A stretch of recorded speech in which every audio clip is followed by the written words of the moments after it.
India ने उल्टा हक हट दर्मी और अदम ताउन पर कमर बांध ली है। तो आप समझते हैं कि अब वो वक्त आ गया है कि दुनिया भारतीय खुफिया इदारा जो रॉ है उसकी सरगर्मियों पर पाबंदी आयद करे।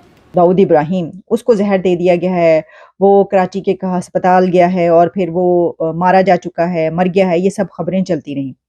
और पता ही चला कि ये दरअसल इंटरनेट जो शटडाउन हुआ वो इसी वजह से हुआ। तमाम शहरियों का जो गुस्सा है आसमान को छू रहा है। भारत का मोस्ट वांटेड आतंकवादी दाऊद इब्राहिम 72 हुरों के पास पहुंच गया है। देखिए, वो वक्त तो बहुत पहले आ चुका था, मगर हमें ये देखना है कि ये सारी चीज़ें जो हो रही हैं इसकी इंटरनेशनल लॉ डायमेंशंस क्या हैं और इसकी जो सिफारती डायमेंशंस क्या हैं। मगर ये जरूर है कि पाकिस्तानी तो खैर इसलिए अपसेट है कि मैंने ये कह दिया कि जी वो कराची में उसने गलतियां सुधारने वाला जौहर हमारे डीएनए में नहीं है और उसकी तारीख है। बोलूंगा तो बड़ी मिर्चें लगेगी लोगों को। अननोन मैन है, उन्होंने अब टॉप गियर पकड़ लिया है, वो 5th गियर की बजाय 6th गियर में आ गए हैं। अभी कुछ घंटों में ये न्यूज आनी शुरू हो गई है, कभी यहाँ पे टपक गया, कभी वहां टपक गया। इंडिया का एयर डिफेंस सिस्टम समर, उसमें जो सरफेस टू एयर एक मिसाइल सिस्टम जिसमें एक वार से 4 निशाने बांधे जा सकते हैं। मुसलमान तो है लेकिन साथ बड़े बेगुनाहों की जानें भी ली हैं उसने। पाकिस्तान के चैनल वालों से भी बात करी है, वो बोले सन्नाटा है, चुप्पी है। गलतियां सुधारना तो दूर की बात है, हम तो वो बदनसीब और वो अहमक लोग हैं जो गलतियां भी नहीं करते। दोस्तों, आप सभी जानते हो दाऊद इब्राहिम के करम भारत में कई सारे मासूम इंसानों की जान गई है, काफी सारे आतंकवादी हमले हैं। तो दोस्तों, खबर अभी ये आई है कि दाऊद का जो कराची में एक घर है, वहां पर उससे घर में जहर किसी ने दे दिया है, जिस वजह से उन्हें हॉस्पिटल में दाखिल होना पड़ा और वहां पर उनकी जान चली गई। तो दाऊद की मौत की न्यूज पहले काफी बार आई है, लेकिन कोई भी सच साबित नहीं हो पाया आज तक। जैसे कि हम कह सकते हैं पाकिस्तान में जैसे एक से एक जैसे कि हमारे दुश्मनों को निपटाया जा रहा है, तो वो देखते हुए हम दाऊद इब्राहिम की मौत को अब की बार हम झूठ भी नहीं कह सकते। इसलिए ये मौत की खबर सच हो सकती है, लेकिन हम किसी भी तरीके से इसको कंफर्म तो नहीं कह सकते, क्योंकि पाकिस्तान तो कभी ये मानेगा नहीं, क्योंकि पाकिस्तान के हिसाब से तो दाऊद पाकिस्तान में कोई है ही नहीं। और अगर ये खबर आखिर सच है तो ये पाकिस्तान के लिए बहुत बड़ा झटका है क्योंकि पाकिस्तान में जो भारत के और भी काफी सारे दुश्मन हैं, वो भी अब अपने दिन गिन रहे होंगे। अब जो भी पाकिस्तान में दाऊद की मौत को लेकर खबर चल रही है वो आगे आप वीडियो में एंजॉय कीजिए। मैं मिलता हूँ वीडियो के एंड पर। तो दोस्तों, आप सभी से रिक्वेस्ट है, दाऊद की मौत की खबर के इस नाम पर एक वीडियो को लाइक करना मत भूलिएगा। इंडिया ने उल्टा हक हट दर्मी और अदम ताउन पर कमर बांध ली है। तो आप समझते हैं कि अब वो वक्त आ गया है कि दुनिया भारतीय खुफिया इदारा जो रॉ है उसकी सरगर्मियों पर पाबंदी आयद करे। देखिए, वो वक्त तो बहुत पहले आ चुका था, मगर हमें ये देखना है कि ये सारी चीज़ें जो हो रही हैं इसकी इंटरनेशनल लॉ डायमेंशंस क्या हैं और इसकी जो सिफारती डायमेंशंस क्या हैं। सिफारती सतह पे तो ये पर्सोना नॉन ग्रेटा करके उनके एक, मगर अब हमें ये देखना है कि वो कौन सा ऐसा फोरम होगा जिस पे the conviction and accusation both will connect, because हमारे पास इंटरनेशनल लॉ की अगर हम लैंग्वेज देखें तो उसमें there are certain forums like human rights council है यूएन की, यूएन जनरल असेंबली है which can pass the general resolutions, and we have international criminal court जिसमें कोई भी मुल्क जिसको यूनिवर्सल डोमेस्टिक लॉ के तहत वो जुरिस्डिक्शन हासिल है। जनाब, ये खबर हर तरफ इस वक्त वायरल हो रही है कि पाकिस्तान में इंटरनेट शट डाउन है। पिछले कई घंटों से, कल रात से इंटरनेट डाउन हुआ, उसके बाद शट डाउन हुआ और लोगों को एक्सेस नहीं मिल पा रही इंटरनेट तक।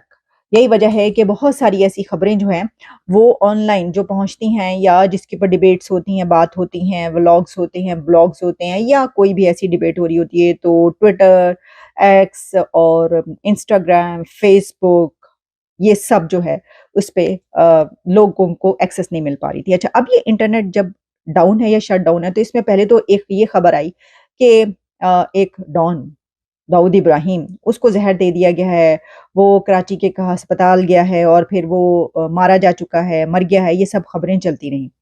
और पता ही चला कि ये दरअसल इंटरनेट जो शट डाउन हुआ वो इसी वजह से हुआ ताकि डीआई की खबर जो है वो बाहर ना निकल सके, बाहर ना पहुंच सके। हालांकि वो खबर निकली और बात निकलेगी तो दूर तलक जाएगी, तो वो खबर जो है वो और बात दूर तलक निकली और पूरी दुनिया में जो है वो बात उसकी की जा रही है। ज़ाहिर है आप जानते हैं कि इंडिया और अमेरिका ऐसे कंट्रीज़ हैं दो जो कि उसके नाम के ऊपर जो है वो इश्तिहारी है, पैसा भी है और दहशतगर्दी के जो हमले हैं उसमें मुलविस, तो ये वाली बात निकलेगी तो फिर ये इंडिया से तो आपको पता है कि हर कोई उसके ऊपर बात करता हुआ नज़र आएगा और खबर जो है वो आगे बढ़ेगी। जब मैंने इंडियन मीडिया की बात की तो मैंने उसमें देखा कि यहाँ तक कहा जा रहा है कि ये चेतावनी है उन लोगों के लिए, ये धमकी है कि जो इंडिया के खिलाफ हैं और उनको इंडिया की तरक्की पसंद नहीं है और वो उसके ऊपर बड़ी बातें बनाते हैं और वो समझते हैं कि वो जंग कर लेंगे, तो उनके लिए ये एक बहुत बड़ी धमकी है, ये एक रिप्लाई है, ये एक जवाब दिया गया है। तो क्या ये जवाब जो है ये काकर साहब की उस जंग की धमकी के बाद है? देखिए आपके सामने रखते हैं कि ये मामला क्या है। मुद्दा ये है कि इस वक्त, मुद्दा क्या बल्कि खबर है जो कि इंडिया के नेशनल मीडिया और इंटरनेशनल मीडिया पर इस वक्त वायरल हो रही है। और खबर यह है कि इंडिया का एयर डिफेंस सिस्टम समर, उसके ऊपर एक तजर्बा किया गया और उसमें जो सरफेस टू एयर एक मिसाइल सिस्टम जिसमें एक वार से 4 निशाने बांधे जा सकते हैं, ये कामयाब तजर्बा किया गया है। तो हमने तो 300 जंगे कहा था, तो उन्होंने 300 बार जंग के बजाय जो है वो एक ही वार में 4 निशाने बांधने की बात कर दी है। पहले तो इस सिस्टम पर जरा थोड़ी सी बात की लेते हैं कि ये क्या है। देखिए ये कहा जा रहा है कि ये जो मैंने बात की कि देखिए अगर किसी तरफ से कोई ऐसी बात की जाती है तो दूसरी तरफ से ये जो है कहा जा रहा है, ये इसलिए कि इस वक्त जो इंडियन मीडिया है वो हमें ये बता रहा है कि made in India shield to counter enemy missile attack. और इसमें यह है कि ये जो शील्ड की बात की जा रही है उसमें समर है, समर एयर डिफेंस उनका सिस्टम है जिसमें एक ही फायर यूनिट से वो 4 निशाने बांध सकेंगे। यानी ये मिसाइल सिस्टम है जिसमें जब किसी की तरफ से उनके ऊपर कोई हमला होता है और उसमें जो है वो अगर उनका दुश्मन ताक ताक के निशाने बांध रहा है तो उन्होंने ये सिस्टम बनाया है कि जिसमें वो एक सिंगल यूनिट में वो 4 मिसाइल्स को जो है उसको टारगेट कर सकेंगे और कामयाबी से टारगेट कर सकेंगे। अच्छा, इसमें यह है कि to boost India's defence capabilities to tackle potential aerial threats, ये बाकायदा बार बार हर जगह पर चल रहा है, बल्कि देखें कुछ जगहों पर तो चल रहा है कि पोटेंशियल थ्रेट्स। तो आप जानते हैं कि जब भारत की उसकी बात की जाती है कि कौन किस तरफ से हमला हो सकता है या किस तरफ से थ्रेट है, तो वो 2 ही कंट्रीज हैं, एक है चाइना और दूसरा है पाकिस्तान। लेकिन ये जो सिलसिला है इस वक्त जो हो रहा है ये एक ऐसी टाइमिंग है कि जिस वक्त चाइना की तरफ से तो ऐसी कोई बात नहीं हुई ना दोनों मुल्कों के बीच, ये तो बातचीत चल रही है इस वक्त पाकिस्तान और इंडिया के बीच, कुछ थोड़ा सा जो है ना वो गर्मा गर्मी हो रही है। तो जाहिर है कि अगर ऐसे वक्त में एक वीडियो वायरल होती है तो उसको फिर ऐसे ही देखा जाता है कि अच्छा ये जो है ये फिर एक रिप्लाई है कि ये हम तुम्हें बताते हैं। अच्छा, अब इसमें कुछ और थोड़ी सी जो है वो इस सिस्टम के हवाले से जो ये बात कही जा रही है कि ये दुनिया का पहला सिस्टम इंडिया। तो दोस्तों अब दाऊद के निपट जाने के बाद हाफिज सईद का बारी है। अब इन दोनों पर भी आप पाकिस्तान की कभी न्यूज देखोगे तो इन पर भी काफी बार अटैक हुआ है। एक बार तो हाफिज सईद के कार के नीचे बॉम्ब रखा गया था, लेकिन तरीके से कह सकते हैं जैसे ही हाफिज सईद